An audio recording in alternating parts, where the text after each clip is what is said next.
talks about the look of the trip. The trip, yeah, I mean, like you look at last year in Mystic Dune, Brian gave an unbelievable ride. And that was the difference in the outcome of the race. So, yeah, but you also have to have the horse to put in a position to get the right trip. Generally, are there 6, 8, 10 that are good enough to win the race? That's what it looks like on paper, yeah. What do you think of the speed in the race? It looks like if everyone shows up that's currently on the roster, it's going to be a solid pace.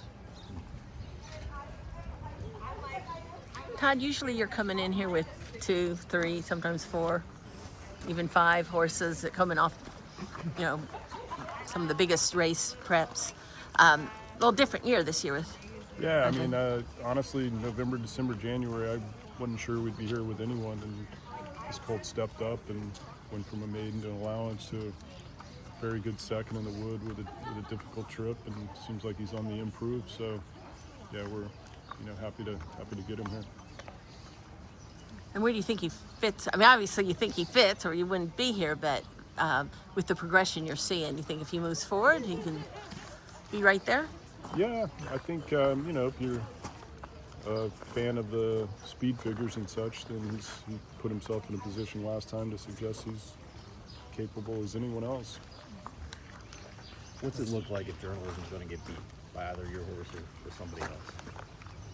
Well, I mean, like I said, it's always, first of all, you have to have a horse that likes the surface here, and I think that's always important.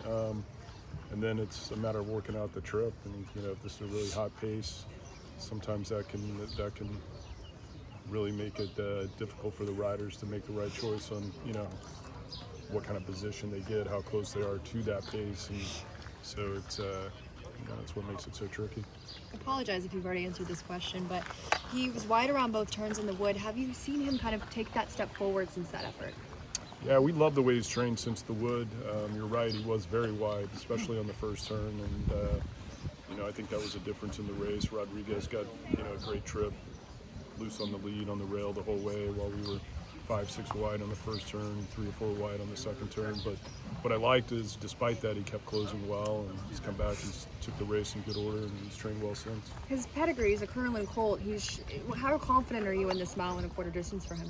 Oh, I think distance is his friend. So again, he's going to have to work out a good trip and hopefully get into a good position while seeing how fast the pace is, not be too close if it's real fast, and not too far back if they go a little slower than we expect.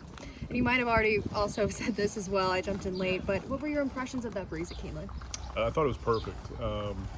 Well executed, finished up strongly, galloped out nicely. Didn't seem to take anything out of him. Shipped over here, settled in really well. So lightly raced, lots of upside with him coming into this race as well. Yeah, that's what we're hoping. The inexperience doesn't hurt him, but that's kind of becoming more of the trend lately with horses racing less and less leading into the Derby. Your former assistant, Michael McCarthy, has the favorite. Just your thoughts on No, that I and on think journalism? I'm happy for him. He's got a terrific colt. He's been very impressive. He's done a great job managing him so far. So, yeah, I wish him the best. As somebody who's had so many horses in this race, when the day comes, what's your favorite part of the day? Probably when right after the race, I guess. Yeah, there's a. Hopefully, you don't have a horse in an allowance race or a maiden race after the Derby. That's the worst.